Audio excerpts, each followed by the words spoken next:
Hey fuckers, Young Oorah here. Guess what? I'm back. It's about damn time that I do another one of these type of videos. Newsflash, so I'm getting married soon. You guys go watch my last video. That's a little snippet of it. But because of that, and me seeing a news article released by the Marine Corps Times and the Military Times about married couples in the military, specifically for service members, right, in different branches who are trying to get married to each other or even in the same branch, I thought I'd make a video about it. All the information that I'm talking about today is based off of what the article said and information that I've gathered through Google searches. And like with anything else in the military, the Marine Corps always wants to do everything their way, and it's going to be different. Now, what it looks like, what the military is trying to do in general, right, with all the branches combined, is that they're trying to keep people in the military, which is a very hard thing to do nowadays. According to the article and according to the facts, right, from October 2017 to January of 2023, they saw that a lot of military service members got out because of the lack of support for dual military couples, right? Just to get a little familiar of what this is, right?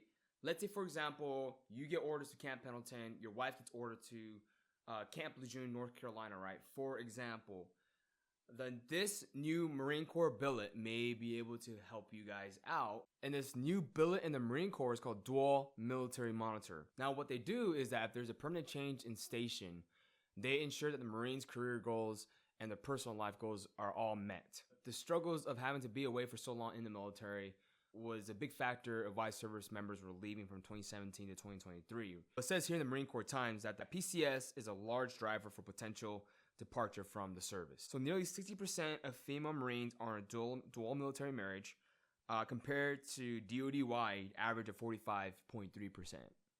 So it's kind of a difference there. So 88% of Marines live with their spouse, which is the second lowest being 86% in the U.S. Army. However, the Marine Corps had the largest amount of response at 14%. So Marines are barking louder, obviously, about this stuff. So I don't blame them because, again, the Marine Corps doesn't typically accommodate their people very well. It's what you do, what I say, and that's it. You follow and obey our orders. The monitor, right, will also help the couple guide them through how to report their marriages, submit co-location requests, and navigate separation waivers and all that. Now you have an idea what dual military monitor does. I now want to really go back to what I mentioned earlier about how Marine Corps tends to half-ass everything that when they try to modernize something. So let's take a look. Let's start with the U.S. Army. A division chief, typically a colonel, must approve a waiver when the Army can't co-locate a dual military spouse. Right? You got a higher level review, essentially. The way I say, maybe it's because there's more bodies to spare because the Army's bigger. All right, let's move to the Navy. The assistant commander of Navy Personnel Command, typically a rear admiral, must approve any assignment preventing co-location. Okay, again, a person with some rank. Air Force. The commander of the Air Force Personnel Command, typically a major general, must review any disapproved co-location requests. Again, a lot more accommodating to the guys below. It seems like they're able to make stuff happen more in other branches of service. The reason why I think the Air Force is a lot more accommodating is because the logistical power, they basically have dominance in all the branches. They have the most funding. They have the most resources. Everybody knows that, right? More money equals more resources. They can make stuff happen. There's no, without a doubt. And let's take a look at the Marine Corps. This is the only branch of service, right, that says this.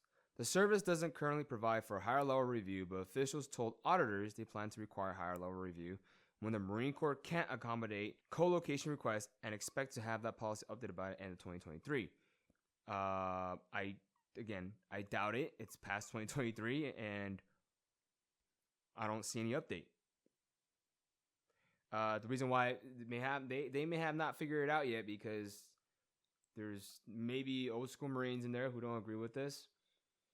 I can't say I agree or disagree. I see two schools of thought. I'm open-minded, but I tend to lean towards more of the old school way of doing things. I think that's the problem, right?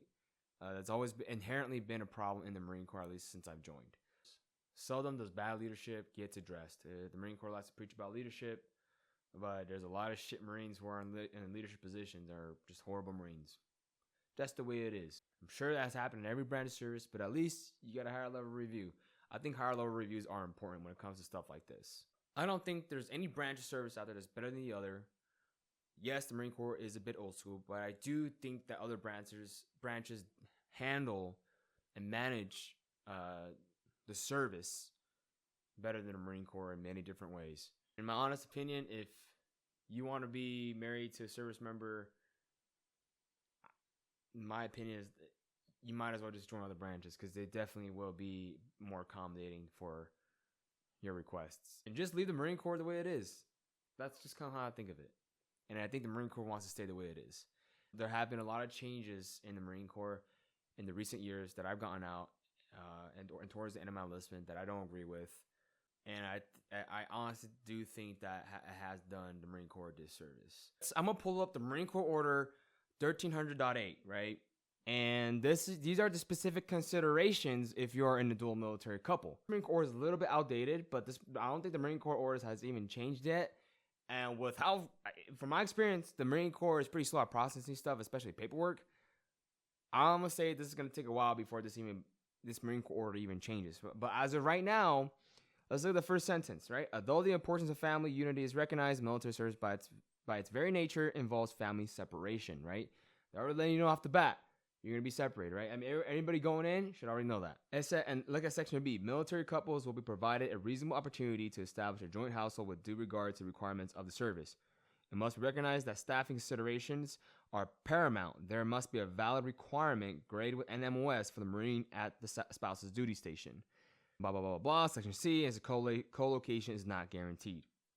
And if you keep on reading all the sections and bullet points, long story short, just to sum it up, it basically says that you need to meet our needs before we meet yours, right? Which makes sense, right? Again, I already explained to you my mentality on the Marine Corps, how I felt about it. It was one of those, I never thought of it as a place to raise a family or get married. It was always a place for me to get trained and do Marine Corps shit. That's the mentality that I had when I was going in. However, right, we got to cater to everybody. We got to be fair. And this complicates things. When Marines want to start building their own family, they want to make a career out of it, their choice. As we all know, with the military, it comes with being away for a long time, being away for training, being away for a lot of things, missing out on stuff. This has become a roadblock for a lot of these couples. So now I think the military is starting to look into it because these were good service members that got out of the military where if they had the support, they probably would not have gotten out. So this is what these articles are about, how they're trying to address it. So that includes the Army, the Air Force, and the Navy, and the Marine Corps. Now, let me just briefly go over how I feel about this, right? Because I'm a Marine, I want to speak on behalf of the Marines and my personal opinions, right? Now, let's go for the good and the bad, right? The good part to this is that Marines are getting taken care of. Married Marines are being taken care of, right? But the bad is that the nature of the Marine Corps, right? It's literally the nation's 911 force, talking about slaying bodies, all this stuff to do with killing the enemy, right? To close in, destroy the enemy, all that crap. And to intermix that with married life, personal life, it's very hard.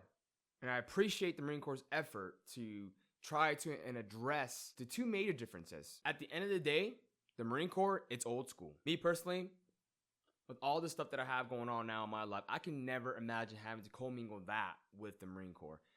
There's just so much sacrifices that you have to make in order for things to work out, right? With your kids, with your wife. That's a lot of people divorced in the military. A lot of Marines get divorced. One thing, and I know it sounds cliche, you hear from every single Marine out there, the biggest mistake, one of the biggest mistakes that you can make after boot camp is to marry, right? To get the benefits, all this stuff. I mean, you're 17, you're 18, right? You're 19, you're super young. You don't even know what life is all about. You don't even know how to take care of the basic stuff in life, yet you want to get married, right? Take care of the finances first, then get married. Anyways, hope y'all enjoyed the video. Let me know what you guys think of this in the comment section below. If you liked the video, thumbs up. If you didn't, thumbs down. I don't really give a fuck. Remember, if you get jiggy, don't forget to grab a piggy. Thanks for watching. Oorah.